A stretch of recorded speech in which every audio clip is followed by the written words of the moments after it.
आले दगड आणून टाकलं आणि स्वतः उचलतात, म्हणजे गाडी भरायला दाखवतात बघा. आणि हा गाडी टाकला रात्री आणून, हा बघा आहे ना दगड. इकडचे नाही, अजिबात नाही नाल्याचे गट. हा यांचं काम आहे. आम्हाला काय कळत नाही का नाल्यामध्ये काय होती काय नव्हती. हा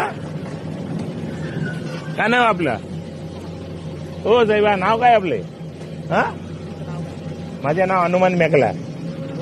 हनुमान मेकला, आमदार उपाध्याय ऑफिस मधून आलो मी. हा तुमचं नाव काय? मी आता माझ्या बोलला ना, तुमचा बोलला ना. हा सब इंजिनियर साहेब, हा दगड कुठून आलं याच्यामध्ये? पहिलंच त्याच्यामध्ये तुम्हाला सांगतोय मी, पहिलंच आहे ते. अरे साहेब मी इथेच राहतो तुम्हाला ते सांगतो. आणि गटर बनवलं ते पासून आम्हाला माहितीये किती दगड होते याच्यामध्ये. आणलं टाकलं याच्यामध्ये. हा दगड आहे ना, टाकलेले आहेत रात्री. रात्र टाकतात, सकाळी उचलतात वजन वाढायला.